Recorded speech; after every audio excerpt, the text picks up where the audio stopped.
Hello everyone, welcome back to my channel. आज हम लोग स्ट्रक्चर ऑफ एटम में डी ब्रोगली वेवलेंथ क्या है और हिंसबर्ग अनसर्टेनिटी प्रिंसिपल क्या है, इनको समझेंगे। तो इससे पहले मैं थोड़ा प्रीवियस लेक्चर पे चले जाता हूं, जहां मैंने आपको क्या पढ़ाया था, Planck's quantum theory. Planck's quantum theory क्या कहती है कि जो लाइट है उसका क्या है, ड्यूल नेचर है। तो कोई भी लाइट है उसका दो नेचर है, एक नेचर को हमने पार्टिकल नेचर कहा तो दूसरे को हमने वेव नेचर कहा। उसके बाद मैंने आपको फोटो इलेक्ट्रिक इफेक्ट पढ़ाया वहां पे, जहां पे मैंने क्या कहा, अगर किसी मेटल के सरफेस पे मैंने लाइट को डाला है सुटेबल फ्रीक्वेंसी की, तो मेटल से क्या होते हैं, इलेक्ट्रॉन्स निकलते हैं और इन इलेक्ट्रॉन्स को क्या कहते हैं, फोटो इलेक्ट्रॉन्स। और इस प्रोसेस या इस फिनोमिना को क्या कहते हैं, फोटो इलेक्ट्रिक इफेक्ट। तो प्लैंक्स क्वांटम थ्योरी में अगर मैं ओवरऑल देखूं तो मैंने सिर्फ इतनी सी बात कही थी प्लैंक्स क्वांटम थ्योरी में कि जो लाइट है प्लैंक्स क्वांटम थ्योरी में ये कहा गया आपको कि प्लैंक्स क्वांटम थ्योरी के अकॉर्डिंग जो लाइट है प्लैंक्स क्वांटम थ्योरी में मैंने आपसे ये कहा कि जो लाइट है उसका क्या है, ड्यूल नेचर है, दो नेचर है। मतलब एक नेचर को मैंने क्या कहा, पार्टिकल नेचर कहा, एक नेचर को मैंने क्या कहा, पार्टिकल नेचर, और दूसरे नेचर को मैंने क्या कहा, वेव नेचर। तो ये दो नेचर होते हैं किसी भी लाइट के। ये किसने कहा था, प्लैंक्स क्वांटम थ्योरी ने। उसके बाद बोहर्स आए। बोहर्स मॉडल, जब बोहर्स ने जब अपना एटम का मॉडल दिया तो बोहर्स ने क्या कहा, जो इलेक्ट्रॉन है, उन्होंने इलेक्ट्रॉन की बात करी, प्लैंक्स क्वांटम थ्योरी में लाइट की बात करी। तो बोहर्स क्या कहते हैं, जो इलेक्ट्रॉन है वो क्या है, एक पार्टिकल है। ठीक है, तो अगर मैं बोहर है, जो बोहर ने क्या कहा, बोहर्स मॉडल के अकॉर्डिंग, जो बोहर्स ने मॉडल दिया था किसी भी एटम का, और एटम के अंदर क्या होते हैं, इलेक्ट्रॉन होते हैं।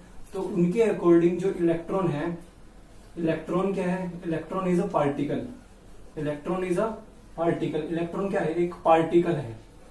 ठीक है, जो किसके चारों तरफ घूमते रहता है, न्यूक्लियस की तरफ घूमते रहता है। तो electron is a particle which revolves around the nucleus, जो न्यूक्लियस के चारों तरफ घूमते रहता है। और उन्हीं उसी जगह को क्या कहते हैं, दैट इज कॉल्ड ऑर्बिट। तो इलेक्ट्रॉन क्या है, एक पार्टिकल है। बोहर कहते हैं कि जो इलेक्ट्रॉन है वो क्या है, एक पार्टिकल है जो क्या करता रहता है, रिवॉल्व करता रहता है न्यूक्लियस के चारों तरफ, जिसको हमने क्या कहा था, ऑर्बिट कहा था। ये बोहर्स मॉडल ने कहा था। इसके बाद आए जी डी ब्रोगली साइंटिस्ट और हिंसबर्ग। तो डी ब्रोगली और हिंसबर्ग आए। तो पहले हम बात करते हैं डी ब्रोगली की। तो डी ब्रोगली और हिंसबर्ग ये दो साइंटिस्ट आए। तो इन लोगों ने क्या कहा कि जो इलेक्ट्रॉन है पार्टिकल तो होता है, ये मैंने मान लिया आपकी बात, लेकिन इलेक्ट्रॉन जो है वो वेव भी है। जो बात मतलब प्लैंक्स क्वांटम थ्योरी कह रही थी कि जो लाइट है उसका ड्यूल नेचर है, पार्टिकल भी और वेव नेचर भी। अब जो डी ब्रोगली थे वो कह रहे थे कि जो इलेक्ट्रॉन है आपका वो क्या है, पार्टिकल का तो मुझे पता नहीं कि है या नहीं है, लेकिन अगर आप इलेक्ट्रॉन का मास देखें, मास इलेक्ट्रॉन का देखें, इलेक्ट्रॉन का मास कितना होता है, 9.1 इंटू 10 की पावर -31 kg। और अगर इसकी वेलोसिटी देखें, इलेक्ट्रॉन की वेलोसिटी देखें तो वो कितनी है, 2.18 इंटू 10 की पावर 6 मीटर पर सेकेंड। तो ये वेलोसिटी है। अब देखिए इलेक्ट्रॉन का मास तो बहुत छोटा है और वेलोसिटी क्या है, बहुत ज्यादा है। तो अगर किसी पार्टिकल का मास बहुत छोटा है और वेलोसिटी क्या है, बहुत ज्यादा है, तो ऑब्वियसली उसके पास क्या होगा, उसके पास वेव नेचर भी होगा। तो यहां से उसने कहा कि अगर इलेक्ट्रॉन का मास छोटा है और वेलोसिटी बहुत ज्यादा है तो इलेक्ट्रॉन क्या रखेगा, इलेक्ट्रॉन क्या रखेगा अपने पास, एक वेव नेचर भी रखेगा। तो इसने क्या कहा डी ब्रोगली ने कि जो इलेक्ट्रॉन है वो पार्टिकल नहीं है, वो क्या है, वो वेव नेचर है।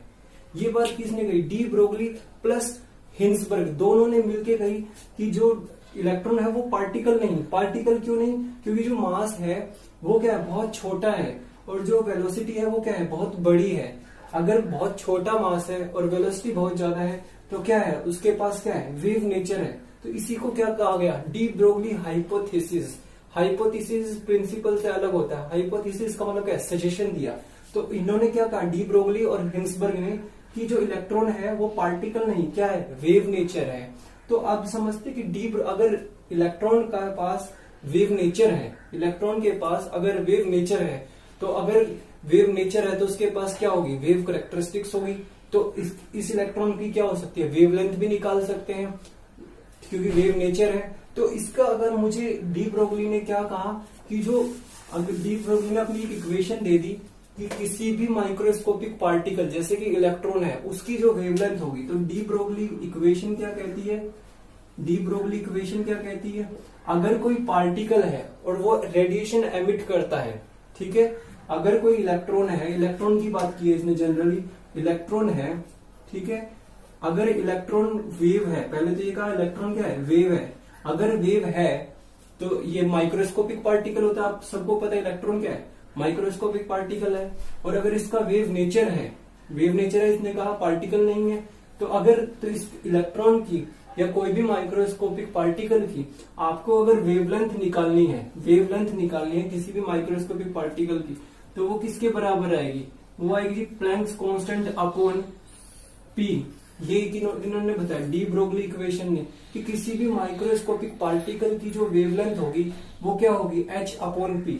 जो अब मैं क्या लिख सकता हूँ, वेयर एच क्या रहता है, आपने हमने पहले भी पढ़ा है, एच जो है वो क्या है, एच जो है वो आपका प्लैंक्स कांस्टेंट है। एच क्या है, प्लैंक्स कांस्टेंट, जिसका वैल्यू हमने क्या बताया था आपको, प्लैंक्स कांस्टेंट का वैल्यू कितना है, 6.626 इंटू 10⁻34 जूल सेकेंड।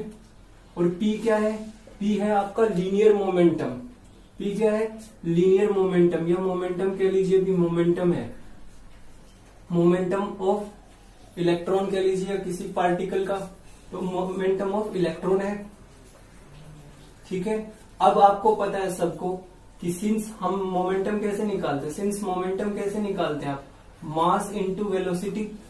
अगर ये मोमेंटम इलेक्ट्रॉन का है तो ये भी मास इलेक्ट्रॉन का होगा, वेलोसिटी भी इलेक्ट्रॉन की होगी।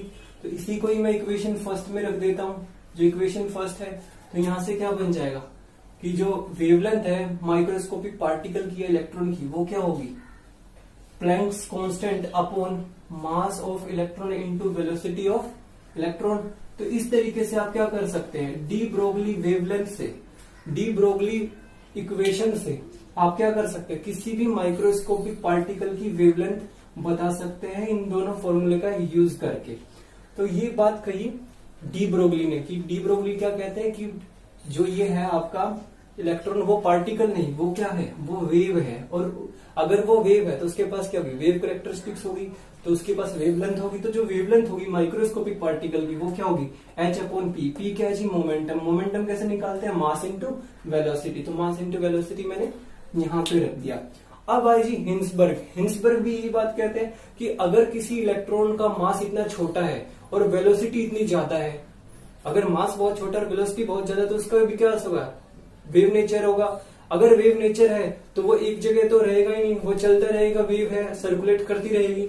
अगर वो सर्कुलेट करती रहेगी तो उसका पोजीशन और उसका मोमेंटम, मतलब इलेक्ट्रॉन का पोजीशन और मोमेंटम बताना क्या होगा, कंप्लीट एक्यूरेसी के साथ बताना मुश्किल होगा। तो हिंसबर्ग प्रिंसिपल क्या कहते हैं, अगर हिंसबर्ग अनसर्टेनिटी प्रिंसिपल को समझते हैं हम, आइए पहले हमने डी ब्रोगली वेवलेंथ देखा कि कैसे निकालेंगे किसी भी माइक्रोस्कोपिक पार्टिकल। तो चलिए ये शुरू करते हैं Hinsberg uncertainty principle. Hinsberg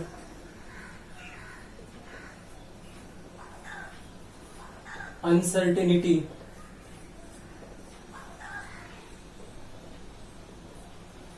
principal.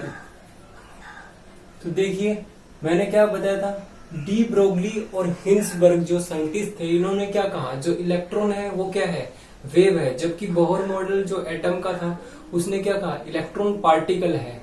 तो अगर इलेक्ट्रॉन वेव है तो हिंसबर्ग कहते हैं कि अगर इलेक्ट्रॉन वेव है तो जो इलेक्ट्रॉन की पोजीशन है और जो उसका मोमेंटम है, उन दोनों चीजों को, मतलब पोजीशन को और मोमेंटम को, दोनों को एक साथ एब्सोल्यूट एक्यूरेसी के साथ मेजर करना क्या है, इम्पॉसिबल है। ठीक है, तो यही बात इन्होंने कही। तो क्या कहते हैं ये, it is impossible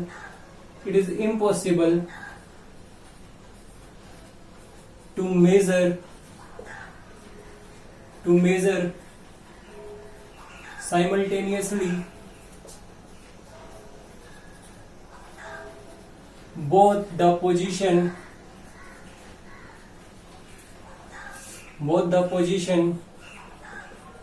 and momentum मैंने बताया था आपको क्या होता है। मोमेंटम मैंने क्या कहा था, मास इनटू वेलोसिटी, या मैं इसको वेलोसिटी की टर्म में भी कह सकता हूं।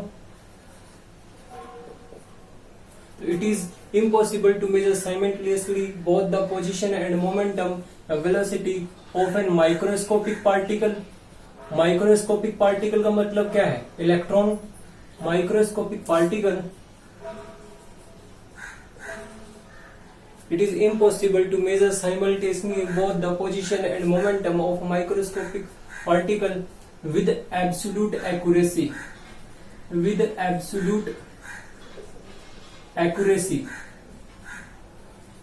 मतलब हम किसी इलेक्ट्रॉन का या किसी माइक्रोस्कोपिक पार्टिकल का बिल्कुल एकदम परफेक्ट लोकेशन नहीं बता सकते कि इलेक्ट्रॉन यहाँ है। क्यों? क्योंकि इन्होंने क्या कहा था कि जो इलेक्ट्रॉन है वो क्या है, इलेक्ट्रॉन जो है वो क्या है, वो वेव है। ऐसा किसने कहा था, डी ब्रोगली ने और हिंसबर्ग ने। इनका प्रिंसिपल ये कहता है कि पोजीशन या लोकेशन और मोमेंटम दोनों को एक साथ एब्सोल्यूट एक्यूरेसी के साथ हम मेजर नहीं कर सकते। तो इन्होंने इसके लिए एक इक्वेशन दी, इसको समझाने के लिए।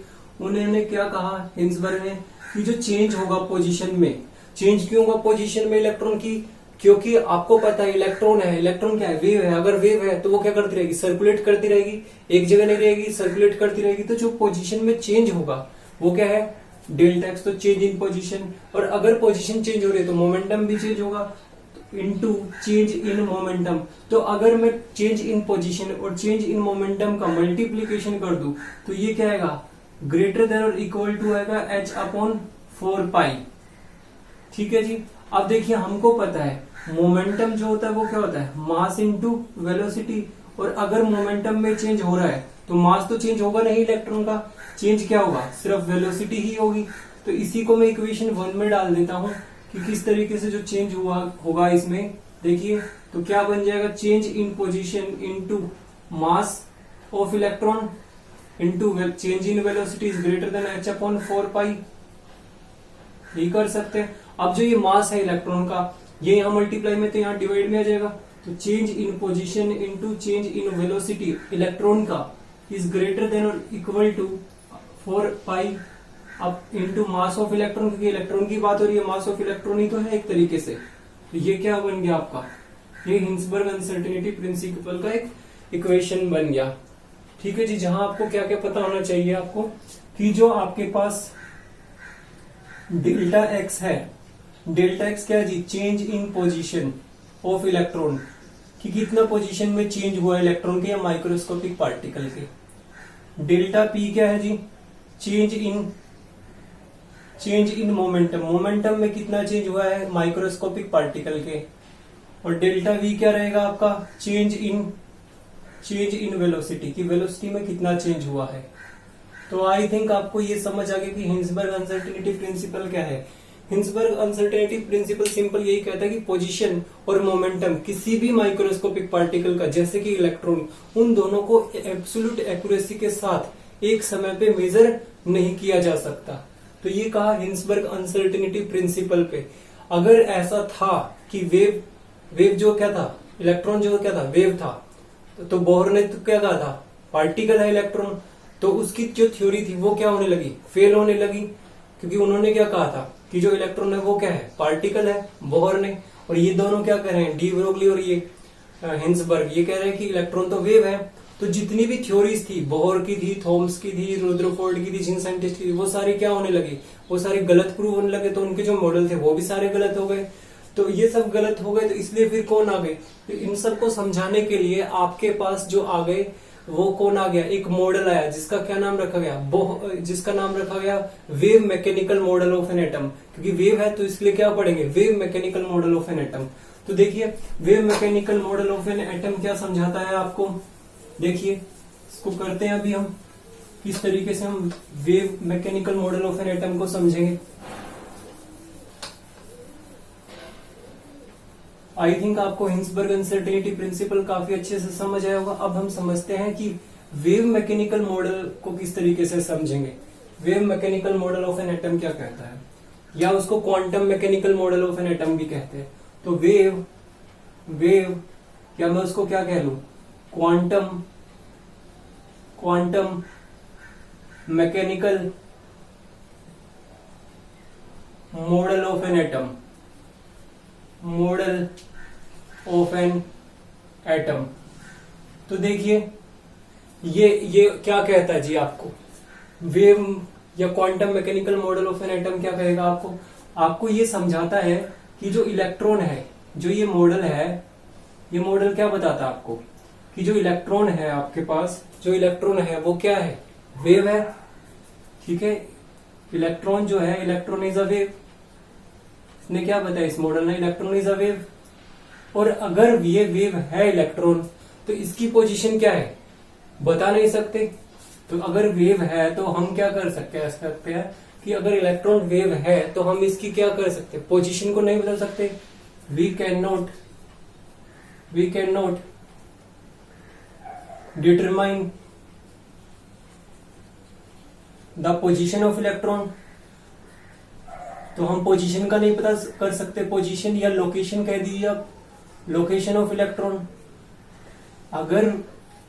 अगर इलेक्ट्रॉन वेव है, जो कि डी ब्रोगली और हिंसबर्ग ने कहा, तो उसकी पोजीशन या लोकेशन को इलेक्ट्रॉन को हम बता नहीं सकते।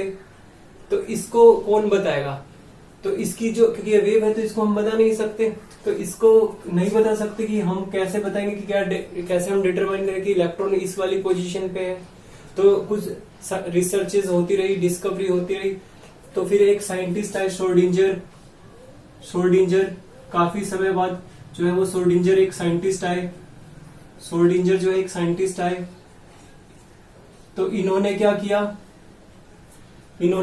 जो पोजीशन थी इलेक्ट्रॉन की या जो लोकेशन थी इलेक्ट्रॉन की, उसकी जो वेव इक्वेशन थी इलेक्ट्रॉन की, उसको दिया।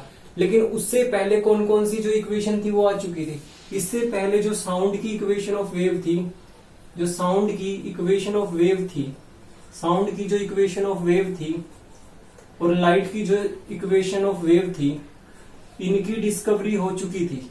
इन दोनों की क्या हो चुकी थी, डिस्कवरी हो चुकी थी, डिस्कवर्ड हो चुके थे ये दोनों डिस्कवरी हो चुकी थी इनकी। लेकिन अभी तक कोई भी ऐसे साइंटिस्ट नहीं आए थे जिन्होंने क्या किया था कि इलेक्ट्रॉन की जो इक्वेशन थी, वेव की इक्वेशन ऑफ वेव जो इलेक्ट्रॉन की थी, इसकी अभी तक डिस्कवरी नहीं हुई थी। तो इसकी जो डिस्कवरी थी वो किन्होंने की, वो साइंटिस्ट थे शोर्डिंजर जो थे। इन्होंने क्या किया था, जो इलेक्ट्रॉन थी उसकी इक्वेशन ऑफ वेव को क्या किया, फर्स्ट टाइम इंट्रोड्यूस किया, जिससे क्या हो गया, पूरे मॉडल ही चेंज हो गया। तो जो wave mechanical model of atom था, इसको किसने एक नया बर्थ दे दिया, शोर्डिंजर साइंटिस्ट रहे। उन्होंने क्या किया, इलेक्ट्रॉन की पहली बार इक्वेशन ऑफ वेव हमारे सामने रखी। हमारे पास इससे पहले किस की थी, हमारे पास साउंड की इक्वेशन ऑफ वेव थी, लाइट की इक्वेशन ऑफ वेव थी, लेकिन कोई भी ऐसा हमारे पास इक्वेशन नहीं था जिससे हम इलेक्ट्रॉन की इक्वेशन ऑफ वेव को बता सके। तो शोर्डिंजर जो थे, उन्होंने अपनी क्या किया, एक इक्वेशन दिया। तो शोर्डिंजर वेव इक्वेशन मिली हमको, जो इलेक्ट्रॉन का बताता था। तो शोर्डिंजर इक्वेशन ऑफ वेव जो था वो किसके बारे में था, वो इलेक्ट्रॉन के बारे में दिया था इन्होंने। ठीक है, साउंड का और लाइट का तो हमारे पास था इक्वेशन ऑफ वेव, लेकिन इलेक्ट्रॉन का जो था इक्वेशन ऑफ वेव वो किसने दिया, शोर्डिंजर ने फर्स्ट टाइम। तो इनकी जो इक्वेशन थी वो क्या थी, वो इन्होंने कहा कि D upon D X square plus D upon D Y square plus D upon D Z square plus 8 pi square M upon H square E minus V psi is equal to 0। ठीक है, तो जो ये है, ये क्या थी जी, equation of, ये क्या थी जी, इक्वेशन ऑफ वेव थी। किसके बारे में, इलेक्ट्रॉन की। तो जो ये आपको नजर आ रही है, ये क्या है, ये इक्वेशन है, ये इक्वेशन ऑफ वेव है। किसकी, इलेक्ट्रॉन की। इलेक्ट्रॉन की क्या है, ये इक्वेशन ऑफ वेव है। ये किन्होंने दी, शोर्डिंजर ने दी। अब जो ये इक्वेशन थी, ये क्या बता रहा है, अगर आप देखो तो यहाँ पर X axis, Y axis, Z axis आ रहे हैं। कि जो इलेक्ट्रॉन है वो 3 डायमेंशनल मोशन कर रहा है। तो ये किसको बता रहा है? रिप्रेजेंट्स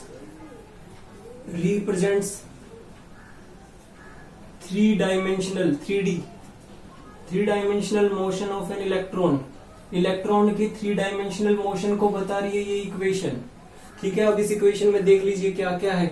जो ये है साई, जो आपको ऐसा नजर आ रहा है, इसको क्या बोलते हैं? साई बोलते हैं। ठीक है, ये क्या है जी? मास ऑफ इलेक्ट्रॉन h क्या है? Planck's constant, E energy, potential energy, Sai क्या है? अब साई आपको बताते हैं क्या है, क्योंकि इलेक्ट्रॉन है। इलेक्ट्रॉन क्या, उसकी पोजीशन तो बताना बहुत मुश्किल है। तो ये क्या बताया उन्होंने? ये कहा जो साई है ये क्या है? इलेक्ट्रॉन प्रोबेबिलिटी वेव की इसके लोकेशन की प्रोबेबिलिटी बताई जा सकती है। इलेक्ट्रॉन की मैक्सिमम प्रोबेबिलिटी बताई जा सकती है कि हाँ यहाँ पर इलेक्ट्रॉन होगा। तो मैक्सिमम प्रोबेबिलिटी जो इलेक्ट्रॉन की कौन बताएगा? साई बताएगा। तो ये क्या बताता है आपको? प्रोबेबिलिटी, इलेक्ट्रॉन प्रोबेबिलिटी बताता है। इलेक्ट्रॉन प्रोबेबिलिटी को बताता है कि किसी जगह पर इलेक्ट्रॉन के पाए जाने की या होने की कितनी संभावना है, कितनी प्रोबेबिलिटी है। तो इलेक्ट्रॉन प्रोबेबिलिटी वेव है साई। ठीक है, और ये जो इक्वेशन है किसको बता रही है? 3 dimensional motion of an electron को बता रही है। अगर 3 डायमेंशनल मोशन ऑफ इलेक्ट्रॉन को बता रही है तो 3 ही वेरिएबल की हमें जरूरत पड़ेगी। 3 वेरिएबल की जरूरत पड़ेगी। 3 वेरिएबल्स की जरूरत पड़ेगी। ठीक है, अब ये 3 वेरिएबल जो है इन्हीं को ही हम क्या कहते हैं? क्वांटम नंबर कहते हैं।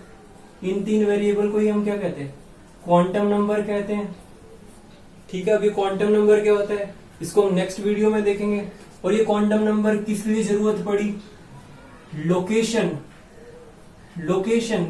या पोजीशन, लोकेशन या कहें पोजीशन और एनर्जी। इलेक्ट्रॉन की लोकेशन क्या है और एनर्जी क्या है? इलेक्ट्रॉन की लोकेशन क्या है और एनर्जी क्या है, उसको बताने के लिए किसकी जरूरत पड़ी? क्वांटम नंबर्स की। अब ये क्वांटम नंबर्स कहां से हुए? जो ये 3 डायमेंशनल रिप्रेजेंटेशन कर रही है ये वेव इक्वेशन ऑफ इलेक्ट्रॉन, यहां से ये क्वांटम नंबर जो है कंसेप्ट उठा। तो इसी को ही हम क्या करेंगे नेक्स्ट वीडियो में समझेंगे। क्वांटम नंबर क्या है, क्यों जरूरत पड़ी, ताकि हम इलेक्ट्रॉन की पोजीशन और इलेक्ट्रॉन की एनर्जी को बता सके कि कितनी है इलेक्ट्रॉन की। तो होपफुली आपको ये सब समझ आया होगा कि श्रोडिंगर ने क्या दिया, क्या इक्वेशन ऑफ वेव थी। ठीक है, तो हम नेक्स्ट वीडियो में क्वांटम नंबर के साथ मिलेंगे। अगर आपको मेरा ये वीडियो अच्छा लगा है तो प्लीज आप लाइक और सब्सक्राइब करते रहिए। Thank you so much. मिलते हैं नेक्स्ट वीडियो में क्वांटम नंबर्स के साथ।